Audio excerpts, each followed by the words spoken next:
আসসালামু আলাইকুম। কেমন আছেন সবাই? অনেক বেশি পরিমাণে কিন্তু চাকরির যে সার্কুলার সেগুলো আমরা দেখতে পাচ্ছি।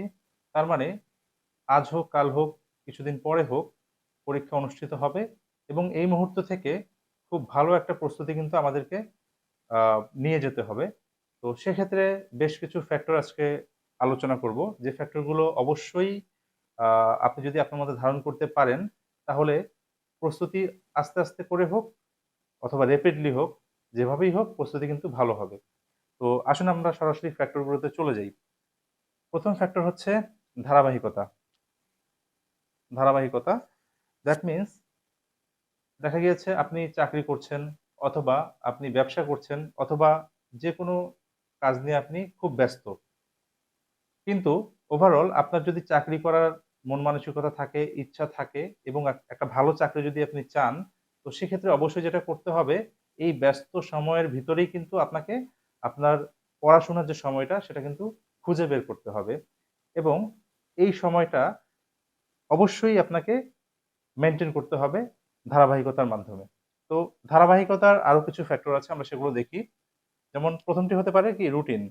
অর্থাৎ আপনি জানেন আপনি কেমন ব্যস্ত সময় কাটান এবং কোন সময়গুলোতে আপনি ফ্রি থাকেন, সে অনুযায়ী আপনি একটি রুটিন তৈরি করতে পারেন। যে রুটিনে আপনার গণিত, ইংরেজি এবং অন্যান্য যতগুলো সাবজেক্ট আছে সেগুলো থাকবে। তো যেগুলোতে আপনি একটু দুর্বল, তো সেই সাবজেক্টগুলোতে একটু বেশি সময় সেখানে আপনি দিবেন। আর যেগুলো মোটামুটি আপনি আপনার ফেভার আছে, সেগুলো আপনি আ নিজের মতো করে আপনি দেখে নিবেন। তো এরপরে হচ্ছে রুটিনের পরে আমরা দেখে নেই সেটা হচ্ছে অনুশীলন। দ্যাট মিনস আপনি রুটিন তৈরি করলেন, এখন তো অবশ্যই আপনাকে অনুশীলন করতে হবে। প্রতিদিন আপনাকে অনুশীলন করতে হবে। প্রতিটা সাবজেক্ট আপনাকে প্রতিদিনই আপনাকে টাচে রাখতে হবে। এরপরে আসি আমরা নিজেকে যাচাই। এখন আপনি অনুশীলনের পর আপনি কতটুকু আপনার ইমপ্রুভমেন্ট হলো সেই বিষয়টা কিন্তু খুবই গুরুত্বপূর্ণ নিজেকে যাচাই করার জন্য। তো এই যাচাই করার জন্য যেটা করতে পারেন আপনি মডেল টেস্ট দিতে পারেন। তো সেক্ষেত্রে বাজারে প্রচলিত অনেক মডেল টেস্টের বই আছে, সেগুলো থেকে আপনি দিতে পারেন। অথবা অনলাইনে বিভিন্ন মডেল টেস্টের আ বিভিন্ন কোর্স থাকে। অথবা কোচিং এও আপনি ভর্তি হয়ে মডেল টেস্ট দিতে পারেন। এতে করে যেটা হবে আপনি বিষয়ভিত্তিকভাবে নিজেকে আপনি বুঝতে পারবেন যে আপনার কোন বিষয়গুলোতে আপনার সমস্যা হচ্ছে এবং কোন, কোন জায়গাগুলো আপনি বারবার ভুলে যাচ্ছেন। এবং এই মডেল টেস্ট দিলে যে সুবিধাটা হবে সেটা হচ্ছে আপনি যে পরীক্ষার যে ভীতিটা, বিশেষ করে নতুনদের ক্ষেত্রে যেটা হয় কি অনেক সময় পরীক্ষা দিতে গেলে একটা পরীক্ষার ভীতি থাকে যে অনেকের সাথে পরীক্ষা দিচ্ছি, কি হবে না হবে।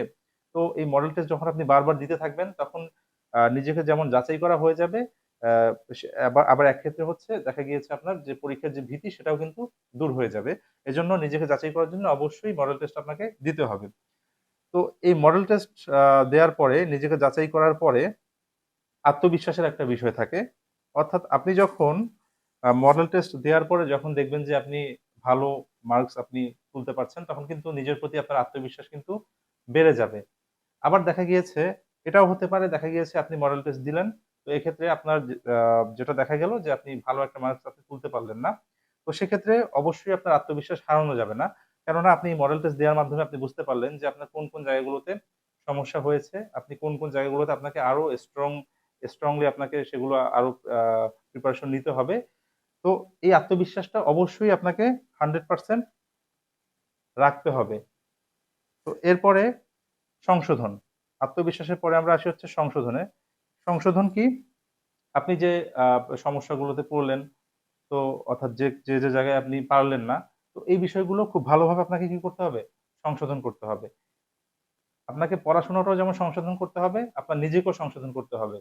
সেটা কেমন সংশোধন? অর্থাৎ আপনার কোন, কোন জায়গাগুলোতে আপনি ভুল করছেন বারবার এবং কি কারণে আপনার নাম্বার কম আসছে এবং আপনি কি বেশি আ অর্থাৎ যেগুলো জানেন না সেগুলো বেশি দাগিয়ে ফেলছেন?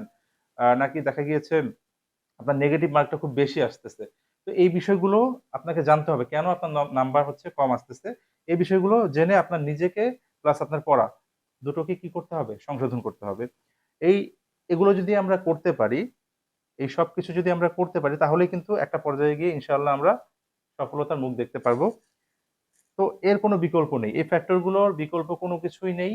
আপনি যদি মনে করেন যে আপনি ১ দিন পড়ে ১ সপ্তাহ পরে আবার পড়বেন, তাহলে কিন্তু আপনার যে ধারাবাহিকতা সেটা অক্ষুণ্ণ থাকবে না। এবং আপনি পড়া কিন্তু একটা সময় গিয়ে ভুলে যাবেন। যতই বলেন আপনি পরীক্ষার আগে পড়বেন, পরীক্ষার আগে কিন্তু আসলে ঠিক তেমনভাবে কিন্তু পড়া হয়ে ওঠে না। এজন্য আপনি যদি ধারাবাহিকতা মেইনটেইন করেন তাহলে কিন্তু একটা পর্যায়ে গিয়ে আপনার প্রস্তুতি খুবই ভালো হবে এবং পরীক্ষার হলে গিয়ে আপনি খুব সুন্দরভাবে কিন্তু একটা ভালো মার্কস আপনি তুলে আনতে পারবেন। তো যাই হোক এই বিষয়গুলো আমরা আ অবশ্যই আমাদের আ নলেজে রাখতে হবে এই ফ্যাক্টর গুলো। তাহলে আমরা ভালো কিছু করতে পারবো ইনশাআল্লাহ। তো যাই হোক সবার জন্য শুভকামনা।